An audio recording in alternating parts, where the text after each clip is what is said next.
Primeiro livro de Reis, capítulo 3, versículo 9.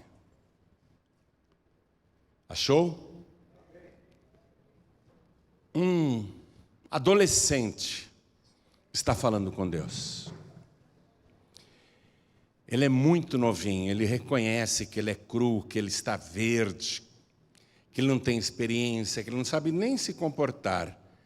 E ele pede para Deus o seguinte: a teu servo, pois, dá um coração entendido, para que julgue a teu povo, para que prudentemente, discirna entre o bem e o mal, porque quem poderia julgar a esse tão grande povo? Ele está pedindo um coração entendido a Deus. Quando o pai dele morreu, ele se tornou o sucessor, o rei. Mas ele era muito jovem. Os sábios que traduziram o Antigo Testamento, ou a Torá, como eles chamam, do hebraico para o grego, isso foi feito antes de Cristo, eram 70 sábios que fizeram essa tradução. Esses sábios diziam que Salomão, nessa época, tinha 12 anos de idade quando se tornou rei. 12 anos? É muito menino mesmo. O historiador Flávio Joséfo diz que, no seu livro Antiguidades, Salomão tinha 14 anos de idade quando começou a governar. 14 anos é muito pouco também. Muitos teólogos dizem que não, que Salomão, na verdade, tinha 20 anos de idade. De qualquer maneira, muito jovem, muito cru, muito inexperiente. E o pai dele, o rei Davi, antes de morrer, chamou Salomão, esse jovem, que não sabemos se ele tinha 12, 14 ou 20 anos, e disse: meu filho, está vendo essa planta? É a planta do novo templo de Jerusalém. Deus não me deixou construir esse templo, é você quem vai construir. E o Salomão não tinha experiência nenhuma de construção, nunca tinha levantado sequer um muro ou uma parede. Não era arquiteto, não era engenheiro, não era empreiteiro, não tinha as noções de engenharia ou as noções de hidráulica, enfim, de uma construção sólida, principalmente daquele porte. Seria algo tão grande que o mundo antigo consideraria uma das 7 maravilhas do mundo. E é um garoto que está agora recebendo a missão de construir aquele templo. Aí o pai dele morreu, ele se tornou rei, e o capítulo 3, no versículo 3, diz assim: e Salomão, esse garoto, amava ao Senhor, andando nos estatutos de Davi, seu pai. Ou seja, ele tinha um exemplo do pai dele. Ele procurava ser um imitador do pai dele. Ele gostaria de ser um bom rei como seu pai foi. E ele foi criado na palavra de Deus. Ele amava ao Senhor. Mesmo muito jovem, ele amava ao Senhor. Ele tinha muito amor no seu coração. Apesar de não ver Deus, ele amava ao Senhor. E aí ele foi num lugar chamado Gibeon, e lá a palavra nos conta que ele ofereceu 1000 holocaustos para Deus. Fez 1000 sacrifícios para Deus. E o holocausto ele é muito trabalhoso, porque além de escolher a melhor vítima para sacrificar, depois de oferecer para Deus em sacrifício, era necessário colocar fogo e esperar aquele sacrifício ser consumido, até virar fumaça e subir ao céu.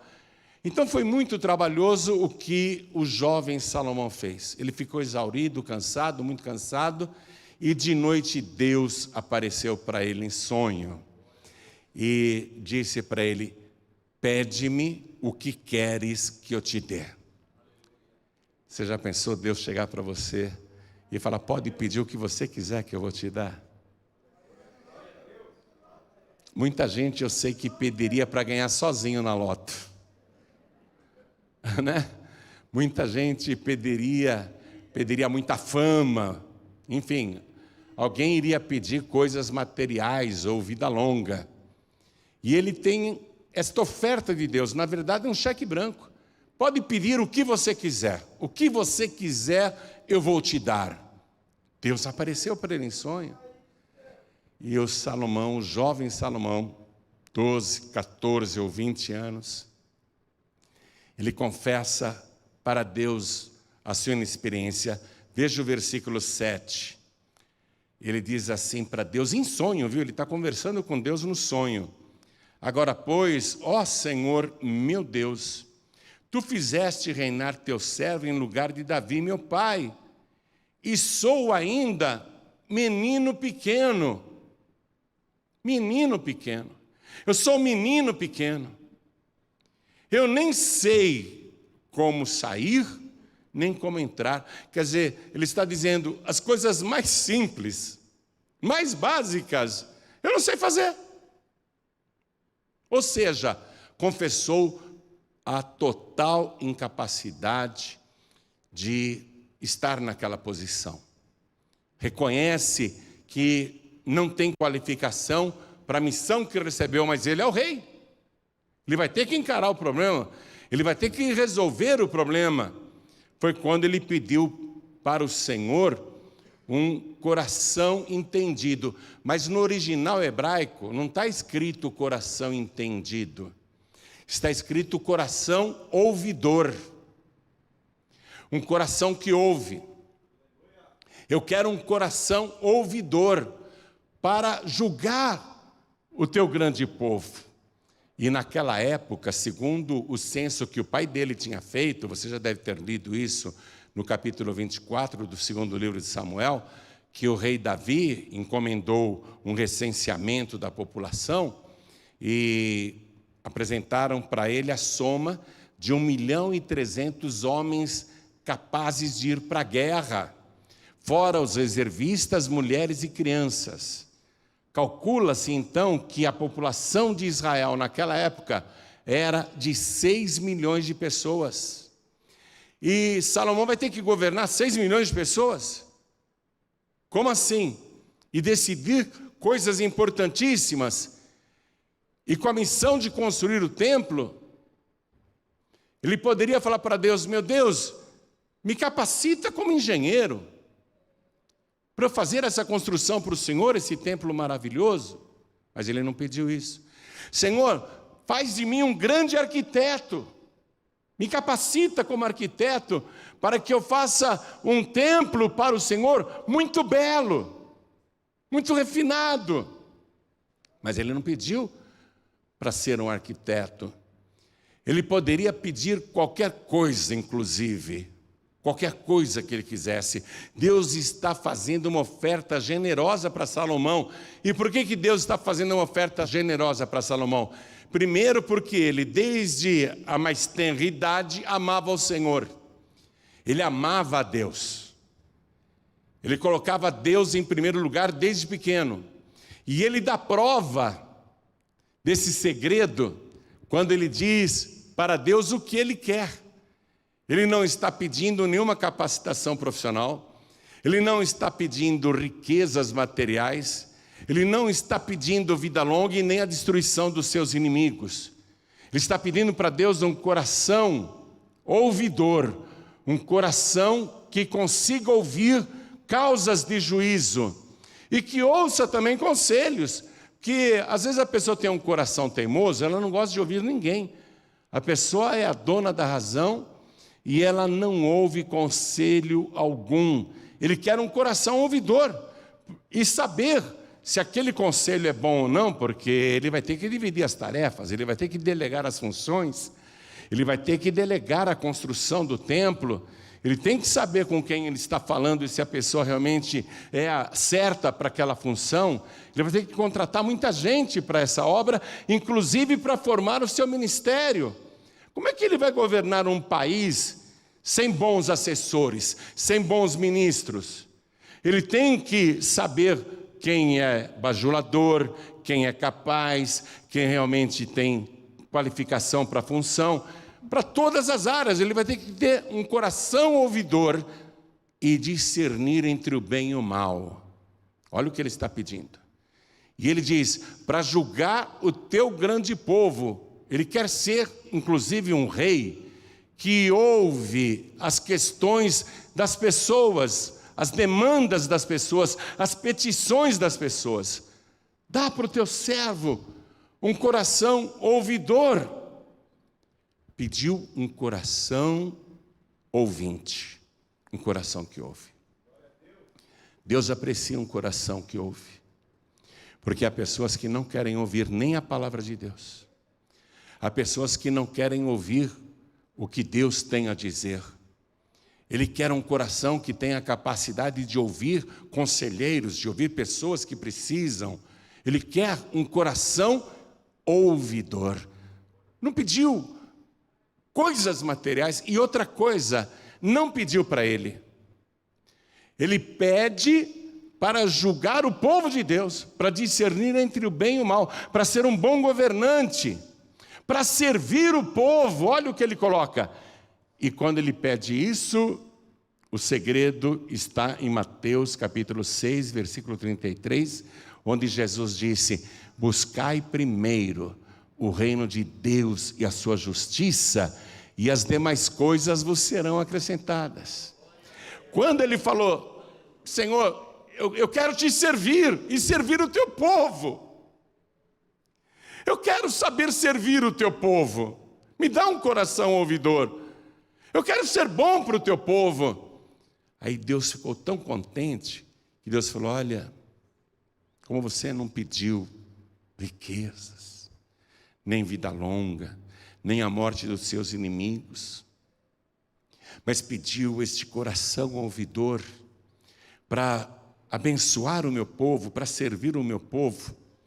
Eis que fiz, olha o detalhe, Deus dizendo, eis que fiz segundo a tua palavra. Dá uma lida aí no versículo 12. Eis que fiz segundo a tua palavra. Deus não está dizendo, eis que farei conforme a tua palavra. Deus está dizendo, eis que fiz conforme a tua palavra. Atenção, Deus vai fazer conforme a tua palavra. E se você pedir direito, Deus está dizendo, eu já fiz do jeito que você pediu. Deus está colocando a coisa como já feita. E outra coisa, continua lendo aqui, ó. Eis que te dei um coração tão sábio.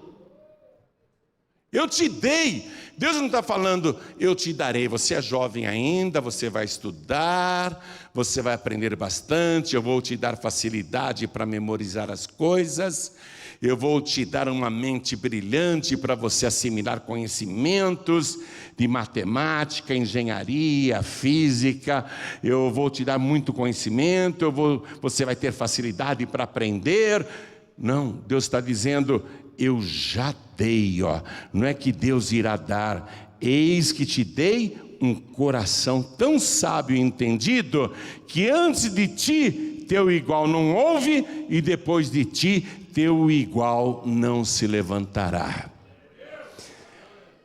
Deus falou, já te atendi. Atenção, quer tomar posse dessa palavra? Eu já fiz conforme a tua palavra. Eu já fiz do jeito que você pediu. Eu já dei o que você quer. Eu já dei. Porque você pediu bem. Aí, ao detalhe, o bônus, a gratificação, o brinde extra. Quando você busca o reino de Deus em primeiro lugar, todas as coisas são acrescentadas, e até aquilo que você não pediu. Aliás, tem coisas que você nem sabe que vai precisar amanhã ou esta semana. Esse é o bônus de Deus. Quando você busca o reino em primeiro lugar. quando você busca o Senhor em primeiro lugar, quando você ama Deus e o coloca acima de qualquer outra pessoa ou coisa, ou projeto. Deus está dizendo aqui qual é o bônus. E também até o que não pediste, até o que você não pediu. Salomão, eu te dei, olha aqui, até o que você não pediu. Olha o bônus, olha a gratificação para quem busca em primeiro lugar o reino de Deus. Assim riquezas como glória, porque todo mundo quer, na verdade, uma vida de fartura, uma vida próspera, é verdade ou não é? Todo mundo quer uma vida de reconhecimento, uma vida de glória, as pessoas te admirarem, teus familiares te admirarem, a vizinhança te admirar, a parentela te admirar, todo mundo quer isso. Você ser reconhecido no seu trabalho, naquilo que você faz, na sua profissão, na sua carreira, no seu ramo de negócio, você ter a glória de se destacar dos concorrentes, se você trabalha por conta própria, ou se você tem um negócio próprio. Todo mundo deseja isso, mas Salomão não pediu isso, ainda que ele desejasse. Por isso que eu te falei, olha, depois que você ouvir esta mensagem, você vai querer acrescentar uma coisa em primeiro lugar aí, no teu pedido de oração. Você vai querer acrescentar isso, porque não tem nada mais importante do que isso. Porque se você tiver sabedoria, você vai saber lidar com qualquer situação e problema. Você vai enfrentar todas as coisas que aparecerem na sua vida sem se apavorar, porque você vai ter sabedoria. A sabedoria vai dizer para você, faz assim, diga isso, diga aquilo, age desse jeito, se conduza dessa maneira, seja na família, seja no trabalho ou em qualquer outra coisa. O bônus de Deus é para quem busca o seu reino em primeiro lugar. Aí Deus está dizendo, eu estou fazendo, e vou fazer mais uma coisa, Salomão. Aí Deus fala para esse jovem, hein? Será que ele tem 12 anos? 14? Será que ele tem 20? Está no auge da vida? Ele não está preocupado com a velhice nesse momento. Ele não está preocupado com muitos anos de vida. Porque ele não tem qualquer ameaça de morte. Ele não tem nenhuma doença. Ele é jovem, ele tem uma saúde perfeita. Ele está muito bem fisicamente.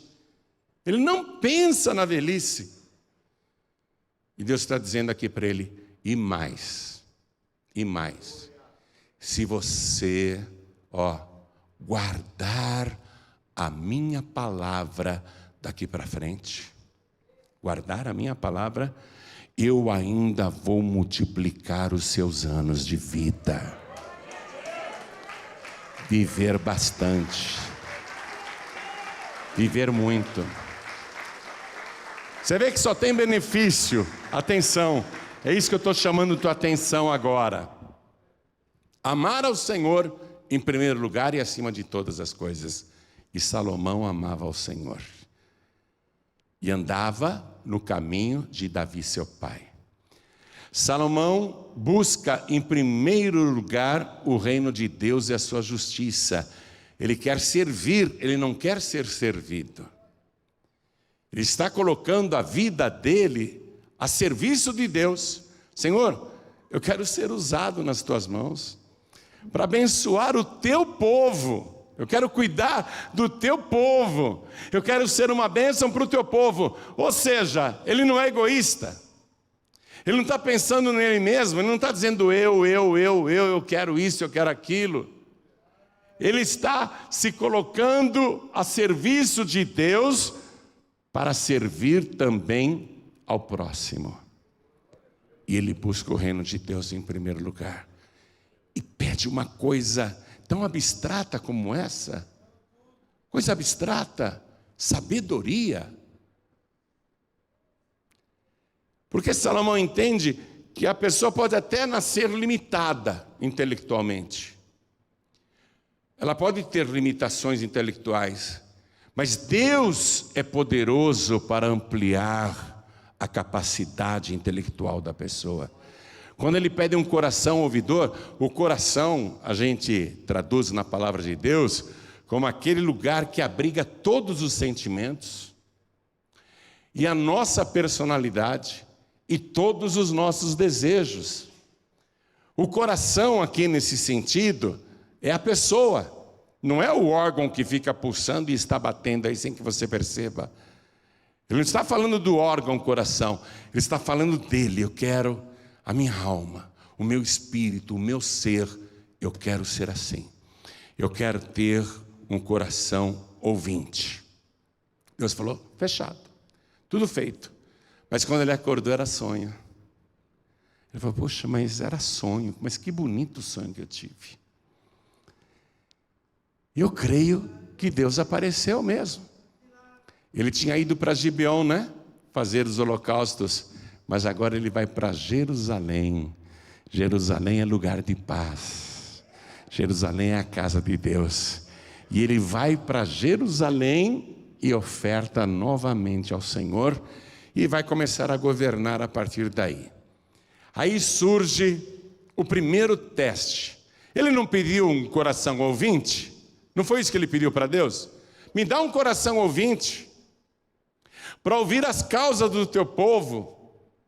Deus falou, vamos ver se ele quer mesmo ouvir, se ele quer servir. Vamos ver como que Salomão vai reagir.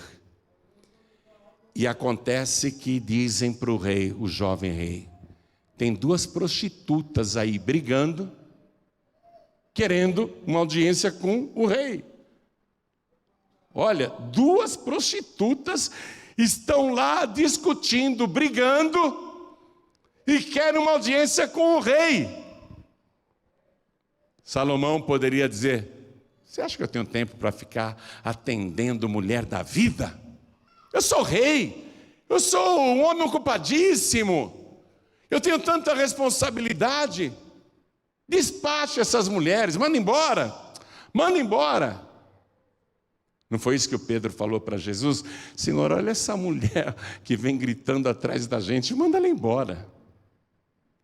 Salomão podia dizer, não tenho tempo para ficar ouvindo prostitutas, não. Que é isso? Ó, a primeira causa que aparece para Salomão, duas mulheres que para a sociedade eram desqualificadas.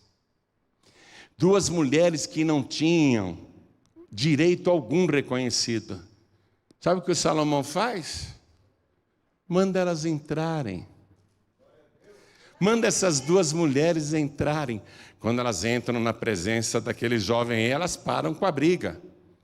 Salomão pergunta, o que é que está acontecendo? Eu quero ouvir. Por que vocês estão brigando? Rei, sabe o que acontece? Eu e essa mulher estávamos grávidas. Meu filho nasceu e 3 dias depois nasceu o filho dela. E nós moramos no mesmo quarto. E à noite, enquanto eu dormia com meu filho do meu lado, essa mulher se deitou em cima do filho dela e o sufocou. E o menino morreu. Ela vendo que o filho estava morto e que eu estava dormindo na outra cama com o meu filhinho, ela pegou o filho morto, levou até a minha cama, tirou o meu filho que estava perto de mim e eu dormindo não vi nada, mas ela trocou os bebês. Trocou os bebês, apesar de eu não ter visto nada, eu descobri a fraude de manhã, quando eu fui amamentar o meu filho, que eu vi que o menino estava morto.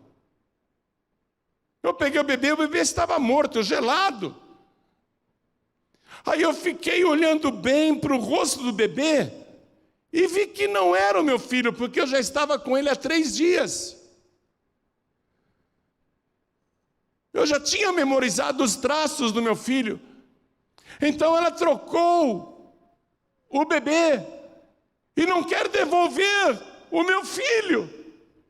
E fica falando que o meu filho é o que morreu e é mentira dela.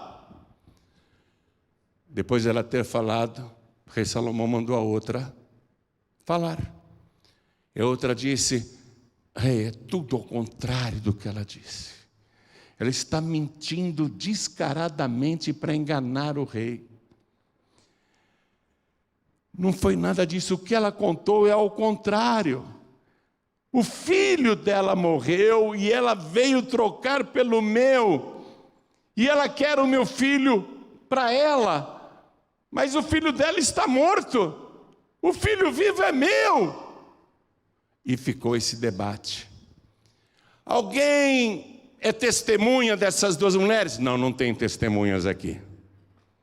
Mas nem as parteiras. Não vieram parteiras como testemunhas. Nenhum vizinho podia ser testemunha, não. Era a palavra de uma contra a palavra da outra. Imagine. Se isso acontecesse nos dias atuais, essa ação iria demorar uns 15 anos para ser resolvida. Porque iam pedir DNA, iam pedir perícia, depois teria apelação, recurso, e a coisa demoraria anos e ia acabar no Supremo, para o Supremo resolver. O Salomão vai resolver isso em meia hora. Aquele garoto, aquele menino, vai resolver em meia hora. Essa daqui está dizendo que o filho vivo é dela e que o morto é da outra. E essa outra aqui está dizendo ao contrário, que o filho vivo é dela e o morto é da outra. Eu já sei o que eu vou fazer. Eu já sei.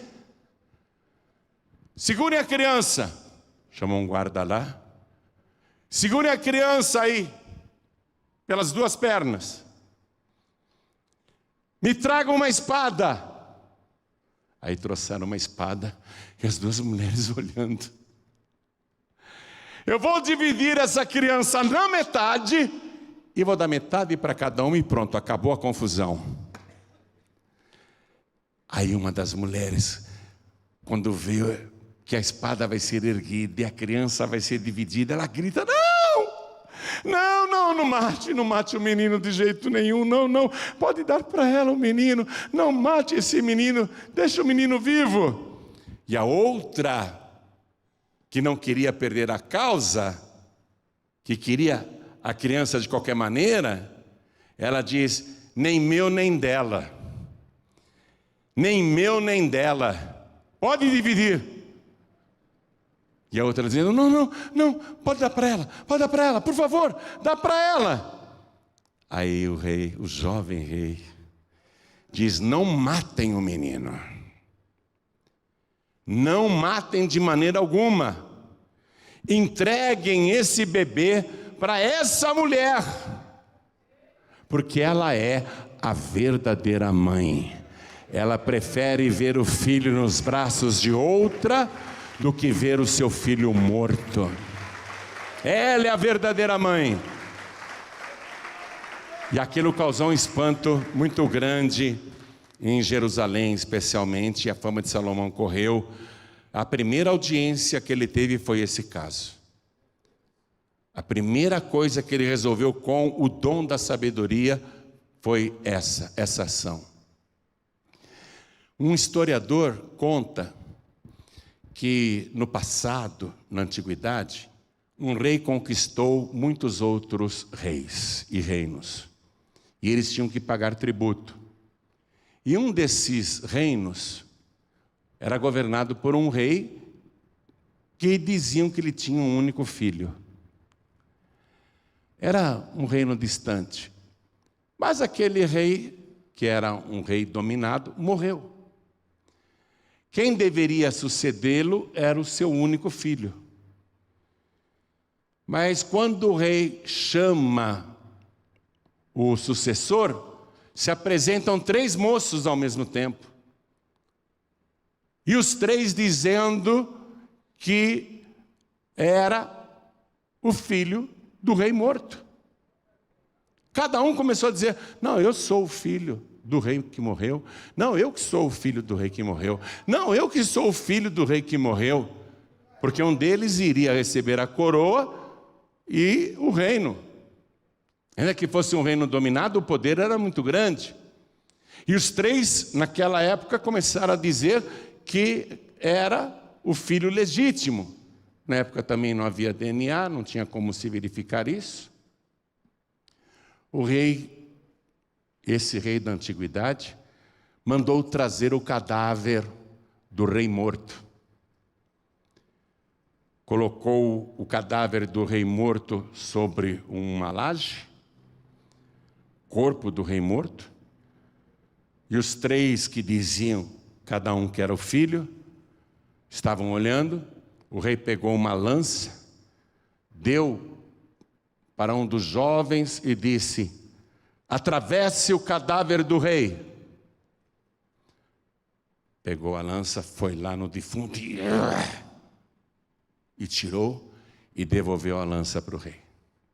O rei pegou a lança e deu para o segundo, que falava que era filho. Atravesse o cadáver do rei morto. Ele pegou a lança, foi lá e tirou a lança e devolveu para o rei. O rei deu a lança para o terceiro moço e disse: atravesse o defunto com esta lança. Não, não posso. Eu estou dando uma ordem, eu sou o rei. Atravesse o defunto com essa lança. Não posso fazer isso. Por que você não pode fazer isso? Eu não tenho coragem de fazer isso com meu pai. Eu acho que seria um desrespeito à memória do meu pai. Aí o rei falou: esse é o herdeiro verdadeiro. Então, Salomão teve esse discernimento, essa capacidade, e resolveu aquela demanda que hoje seria um caos total, e ele vai ter prosperidade, paz, riquezas, ele vai governar com tranquilidade. A prata vai ser tão abundante durante o seu reino, que a palavra de Deus diz que era como pedras espalhadas nas ruas. Você imagina você andar numa rua, tem uma pedra de prata, outra pedra de prata, e ninguém pega porque tem tanta prata no reino. Todo mundo já pegou tanta prata? Salomão só vai cometer um erro gravíssimo. Aliás, não. 1000 erros gravíssimos. Antes dessa prova e do sonho com Deus, ele se casou com a filha do faraó. Um país idólatra, metido com ocultismo, feitiçaria, magia negra. Um país com muitos deuses. Ele tinha 12 anos de idade. Mas não tinha sabedoria ainda, né? Ou tinha 14 anos, ou tinha 20 anos. Mas fez besteira. Casou com a filha do faraó. Depois que ele recebeu sabedoria, eu não sei se ele achou o casamento muito bom, mas ele vai casar mais 699 vezes. Ele vai ter um total de 700 esposas e ainda 300 concubinas. A maioria de países vizinhos, porque o Salomão vai dominar toda aquela região do Oriente Médio. Ele vai chegar até ao Iraque. Ele vai chegar na Babilônia. Ele vai chegar até o Egito com seu reino. E dos países dominados vão vir as mais belas mulheres. E Salomão vai começar a ouvir, ele que tinha um coração ouvinte, vai começar a ouvir os pedidos dessas mulheres pagãs.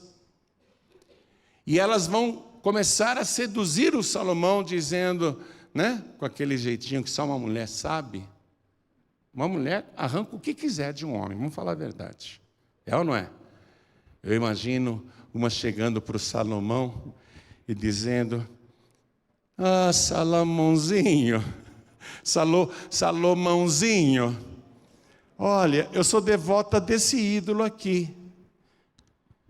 Olha que ídolo bonitinho. Constrói um templozinho para o meu Deus. Salomão foi e começou a construir templos para os deuses das mulheres estrangeiras. E aí ele cometeu essa falha, 1000 falhas na verdade. Isso foi uma tragédia para Salomão, uma desgraça para Salomão, e ele se esqueceu disso que Deus falou: e se andares nos meus caminhos, guardando a minha palavra. Ele deixou de guardar a palavra de Deus. Um homem muito sábio, mas que deixou o discernimento de lado, porque ele tinha um coração ouvinte, e começou a dar crédito também a maus conselhos, a maus pedidos. Quando você começa a dar ouvidos às coisas ruins, quando você começa a prestar atenção e a meditar nas coisas ruins que te falam e achar que tudo bem, qual o problema? Em tanta igreja estão fazendo tantas coisas erradas, virou normal agora?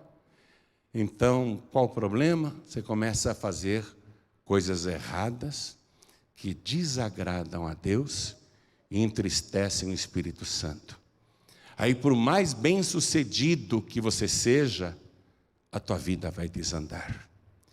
Mas vamos agora pensar nas 2 mulheres e os 2 bebezinhos, os 2 filhinhos.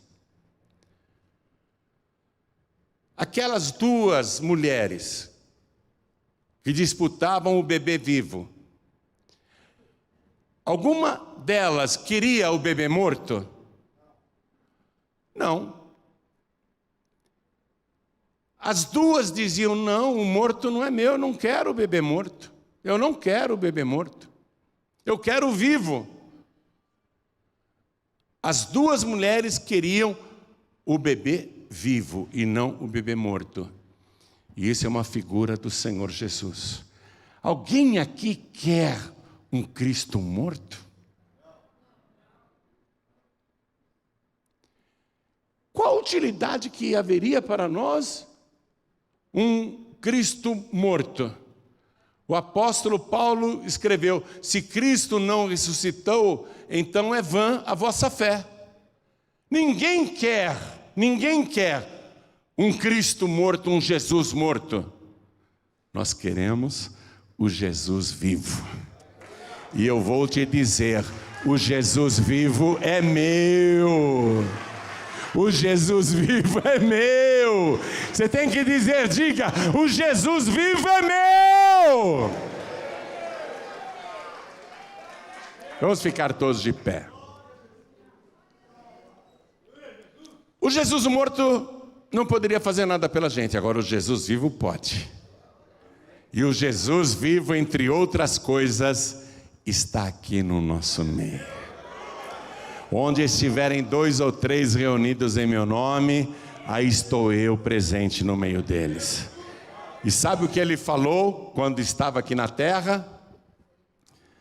Ele pregou dizendo assim: a rainha de Sabá se levantará no dia do juízo e condenará esta geração, porque ela veio dos confins da terra para ouvir a sabedoria de Salomão, e eis que está aqui quem é maior do que Salomão.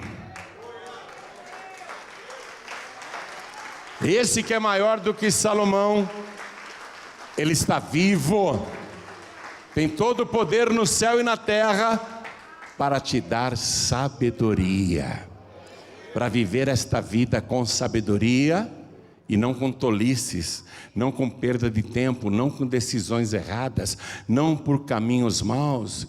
Às vezes a pessoa, por falta de sabedoria, escolhe maus caminhos. Às vezes, por falta de sabedoria, a pessoa decide de maneira errada. Mas Jesus está vivo e com poder para te dar sabedoria. Uma mulher, ontem eu estava em Goiânia, me preparando para voltar para São Paulo, porque eu preguei no 12º Congresso dos Magistrados, e essa mulher ontem, esposa de um juiz, ela me viu ali esperando o táxi, e ela chegou para mim e falou assim: pastor, qual é o segredo? O senhor tem alguma técnica para pregar? Porque eu estou querendo fazer um curso de oratória, eu estou querendo aprender, porque eu estou agora fazendo reunião com mulheres, e eu não sei como fazer. Igualzinho o Salomão, eu não sei como fazer. Eu falei: eu tenho uma técnica assim. Eu posso contar para você também qual é a minha técnica, mas hoje eu não vou contar não, vou te deixar com água na boca. Mas eu tenho sim. Muito eficiente. Muito eficiente. Mas se você entregar a vida para Jesus agora, e recebê-lo como único, suficiente, exclusivo e eterno Salvador, eu não vou precisar nem contar para você qual é a minha técnica. Você vai descobrir. Você vai discernir, você vai saber. Se você fizer essa opção agora, pelo Jesus vivo, por esse Jesus que ressuscitou, e lá em Apocalipse, ele aparece glorificado para João, o apóstolo, que já está velho, e ele diz para João: não temas, não temas, eu sou o primeiro e o último, e o que vive. Fui morto, mas eis aqui, estou vivo pelos séculos dos séculos, e tenho nas mãos as chaves da morte e do inferno. Você quer esse Jesus vivo? Ou você quer o Jesus morto? Um Jesus de barro? Um Jesus sem vida?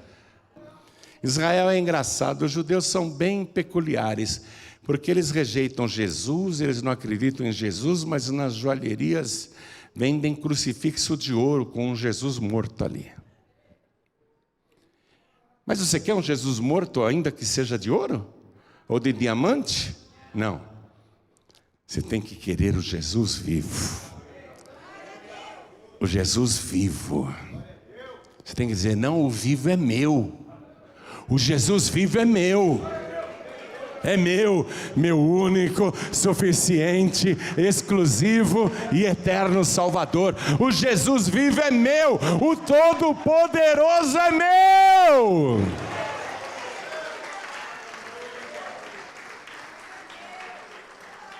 Quem quer receber o Jesus vivo?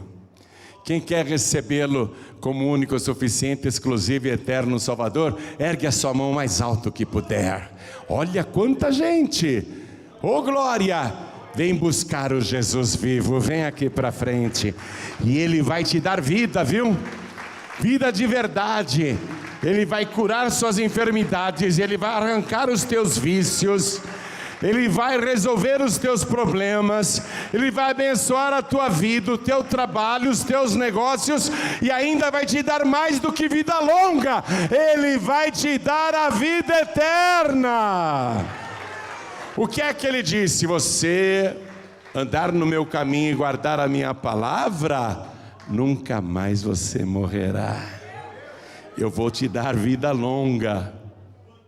Eu nasci num berço evangélico, sabe? Fui apresentado quando era bebezinho lá em Piracicaba. Eu fui apresentado no templo.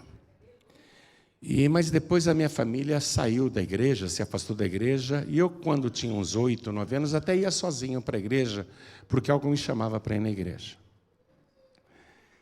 Mas depois que eu comecei a trabalhar aos 14 anos, eu comecei a conviver com outros meninos que já fumavam, que já bebiam. E fui aprendendo essas coisas que todo adolescente vai aprendendo, as coisas erradas. E aos 20 anos eu era altamente perturbado, endemoniado. E uma voz me dizia que eu ia morrer. Eu tinha muito medo de morrer. Eu tinha medo de morrer. E é interessante que eu pensava em suicídio.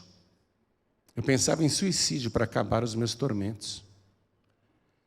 Depois que eu encontrei o Jesus vivo, aliás, não fui eu que encontrei Jesus, foi Ele que me encontrou. Eu não achei Jesus, foi Ele que me achou. Ele me transformou de uma tal maneira que nunca mais eu tive medo de morrer. Porque eu sei, que enquanto eu andar no seu caminho e guardar a sua palavra, eu nunca mais morrerei. E ele disse: quem perseverar até o fim será salvo. Por isso que eu quero falar com você que está com dificuldades para perseverar. Pastor João Ribe, olha, eu sou um jovem, eu sou um homem, ou então eu já sou um homem maduro, e aparecem as estrangeiras, as pagãs de monte. Aparecem as pagãs, e às vezes eu penso em fazer besteira, ou então até faço besteira, né? Só que você não fica em paz depois, né? Seja você jovem, ou seja você adulto ou mais maduro, se você for atrás de mulheres estrangeiras, pagãs, como fez Salomão, você só vai arrumar tormento para a sua vida. Então, as pessoas têm dificuldades para andar no caminho do Senhor, eu sei disso. As pessoas têm dificuldade, e o dia todo, o tempo todo, não passa uma semana sem que você não seja bombardeada pelo inferno, com propostas para você aproveitar ali, de repente, rapidinho, né? Uma vez só, e você é bombardeada o tempo todo, porque o que o diabo quer é fazer com que você não ande mais no caminho, que você se desvie do caminho. Mas você está aqui hoje, você sabe que essa é a estratégia de Satanás, que o diabo trabalha para te destruir, para te tirar da presença de Deus, para entristecer o Espírito Santo, mas você não quer, por isso que você está aqui hoje.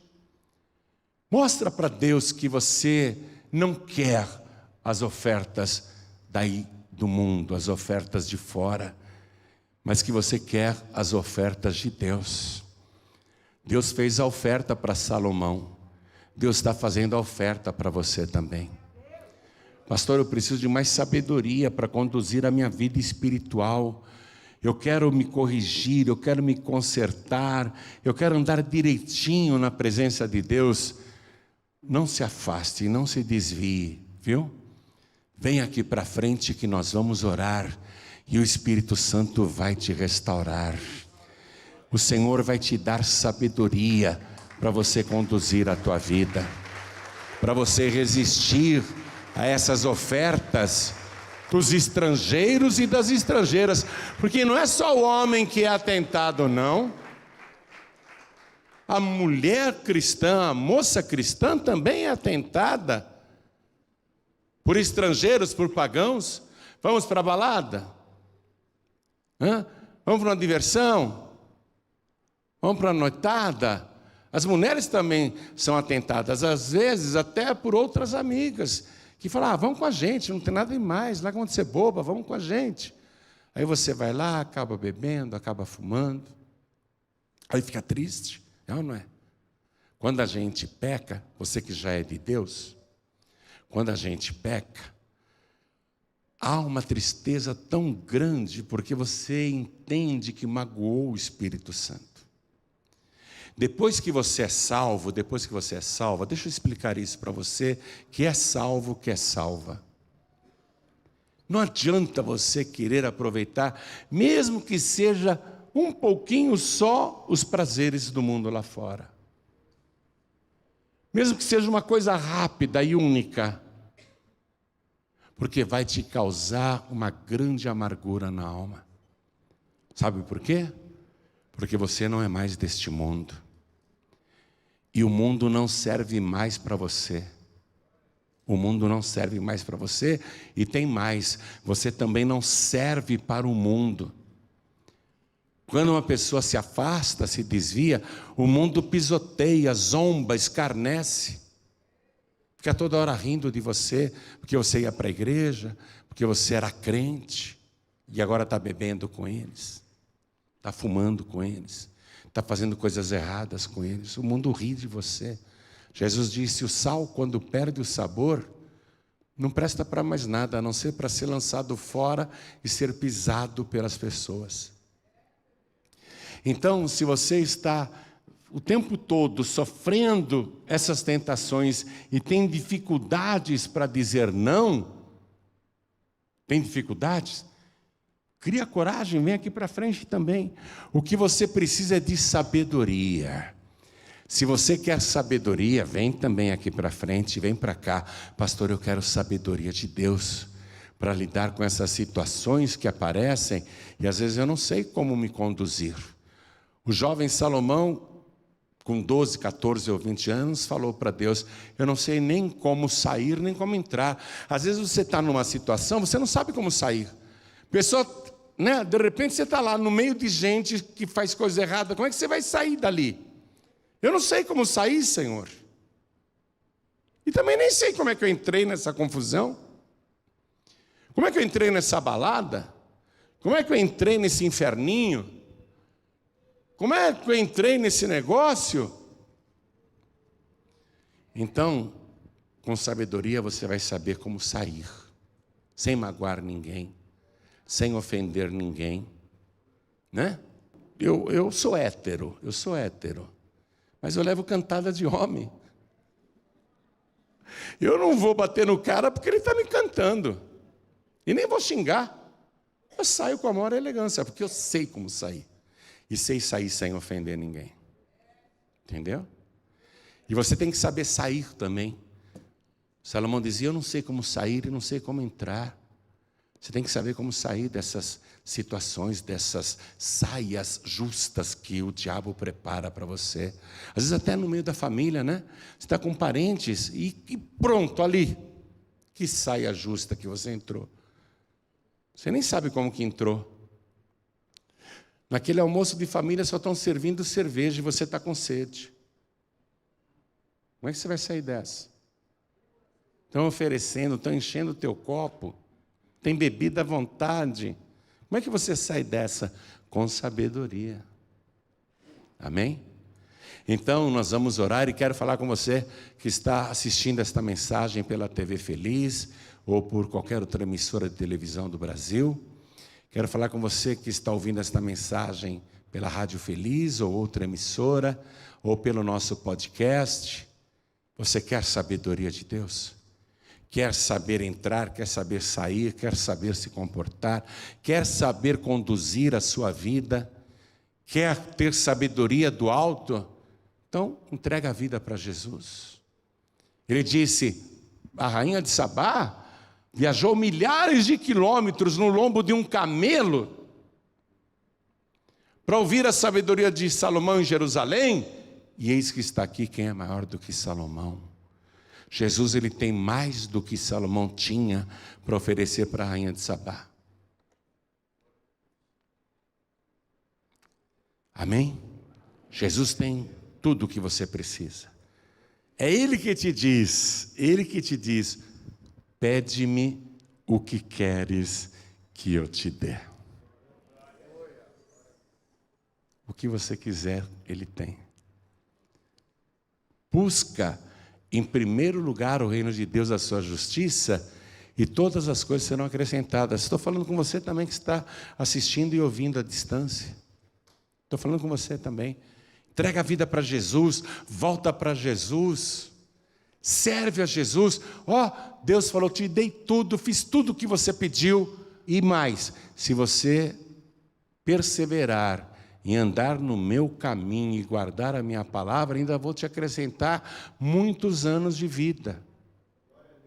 Jesus, ele vai além, ele diz: eu te acrescento a vida eterna.